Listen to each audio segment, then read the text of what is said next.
Hare Krishna. All glories to His Divine Grace, A.C. Bhaktivedanta Swami Prabhupada. Please accept my humble obeisances. This is a disclaimer to all listeners that I am an insignificant soul attempting a great task of narrating Srila Prabhupada's original text pre-1978. I am unqualified to properly present these texts with full clarity and comprehension. But with the help of His Divine Grace A.C. Bhaktivedanta Swami Prabhupada and Lord Krishna, may these humble narrations reach you within the breath of Shravanam Kirtanam. All glories to Srila Prabhupada. Bhagavad Gita, As It Is, by His Divine Grace A.C. Bhaktivedanta Swami Prabhupada, 1972. Preface. Originally, I wrote Bhagavad Gita as it is in the form in which it is presented now. When this book was first published, the original manuscript was, unfortunately, cut short to less than 400 pages, without illustrations and without explanations for most of the original verses of the Srimad Bhagavad Gita. In all of my other books, Srimad Bhagavatam, Sri Ashopanishad, etc., the system is that I give the original verse, its English transliteration, word-for-word Sanskrit-English equivalents, translations, and purports. This makes the book very authentic and scholarly, and makes the meaning self-evident. I was not very happy, therefore, when I had to minimize my original manuscript. But later on, when the demand for Bhagavad Gita as it is considerably increased, I was requested by many scholars and devotees to present the book in its original form, and Messrs. Macmillan and Corporation agreed to publish the complete edition. Thus, the present attempt is to offer the original manuscript of this great book of knowledge with full parampara explanation in order to establish the Krishna consciousness movement more soundly and progressively.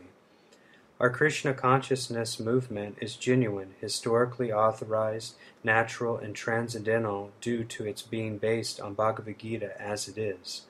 It is gradually becoming the most popular movement in the entire world, especially amongst the younger generation. It is becoming more and more interesting to the older generation also. Older gentlemen are becoming interested, so much so that the fathers and grandfathers of my disciples are encouraging us by becoming life members of our great society, the International Society for Krishna Consciousness.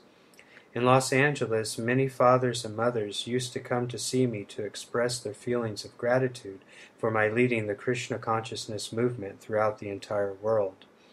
Some of them said that it is greatly fortunate for the Americans that I have started the Krishna consciousness movement in America.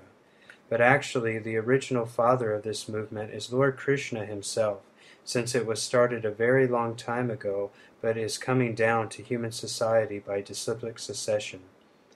If I have any credit in this connection, it does not belong to me personally, but it is due to my eternal spiritual master, His Divine Grace Om Vishnupad Paramahamsa Parivrajacharya 108 Sri Srimad Bhaktisiddhanta Saraswati Goswami Maharaj Prabhupada.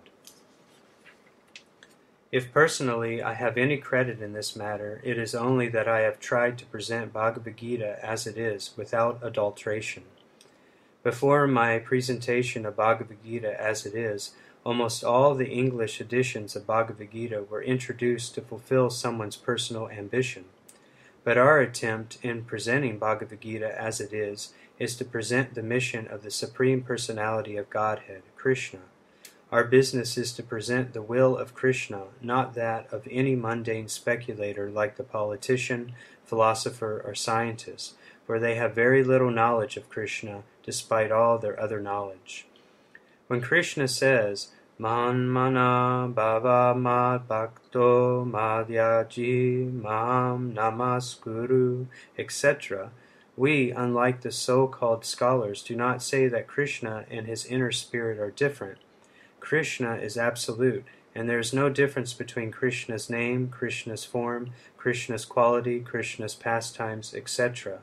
This absolute position of Krishna is difficult to understand for any person who is not a devotee of Krishna in the parampara, disciplic succession system. Generally, the so-called scholars, politicians, philosophers, and swamis, without perfect knowledge of Krishna, try to banish or kill Krishna when writing commentary on Bhagavad Gita. Such unauthorized commentary upon Bhagavad Gita is known as Mayavadi Bhasya, and Lord Chaitanya has warned us about these unauthorized men. Lord Chaitanya clearly says that anyone who tries to understand Bhagavad Gita from the Mayavadi point of view will commit a great blunder. The result of such a blunder will be that the misguided student of Bhagavad Gita will certainly be bewildered on the path of spiritual guidance and will not be able to go back home, back to Godhead. Our only purpose is to present this Bhagavad Gita as it is in order to guide the conditioned student to the same purpose for which Krishna descends to this planet once in a day of Brahma, or every 8,600,000,000 years. This purpose is stated in Bhagavad Gita, and we have to accept it as it is. Otherwise, there is no point in trying to understand the Bhagavad Gita and its speaker, Lord Krishna. Lord Krishna first spoke Bhagavad Gita to the sun god some hundreds of millions of years ago. We have to accept this fact and thus understand the historical significance of Bhagavad Gita without misinterpretation on the authority of Krishna. To interpret Bhagavad Gita without any reference to the will of Krishna is the greatest offense. In order to save oneself from this offense, one has to understand the Lord as the Supreme Personality of Godhead, as he was directly understood by Arjuna, Lord Krishna's first disciple. Such understanding of Bhagavad Gita is really profitable and authorized for the welfare of human society in fulfilling the mission of life. The Krishna consciousness movement is essential in human society, for it offers the highest perfection of life. How this is so is explained fully in the Bhagavad Gita. Unfortunately, mundane regulars have taken advantage of Bhagavad Gita to push forward their demoniac propensities and mislead people regarding right understanding of the simple principles of life. Everyone should know how God or Krishna is great, and everyone should know the factual position of the living entities. Everyone should know that a living entity is eternally a servant, and that unless one serves Krishna, one has to serve illusion in different varieties of the three modes of material nature, and thus perpetually one has to wander within the cycle of birth and death. Even the so-called liberated Mayavadi speculator has to undergo this process. This knowledge constitutes a great science, and each and every living being has to hear it for his own interest. People in general, especially in this age of Kali, are enamored by the external energy of Krishna, and they wrongly think that by advancement of material comforts every man will be happy. They have no knowledge that the material or external nature is very strong, for everyone is strongly bound by the stringent laws of material nature. A living entity is happily the part and parcel of the Lord, and thus his natural function is to render immediate service to the Lord. By the spell of illusion, one tries to be happy by serving his personal sense gratification in different forms, which will never make him happy. Instead of satisfying his own personal material senses, he has to satisfy the senses of the Lord. That is the highest perfection of life. The Lord wants this, and he demands it. One has to understand this central point of Bhagavad Gita. Our Krishna consciousness movement is teaching the whole world this central point, and because we are not polluting the theme of Bhagavad Gita as it is, anyone seriously interested in deriving benefit by studying the Bhagavad Gita must take help from the Krishna consciousness movement for practical understanding of Bhagavad Gita under the direct guidance of the Lord.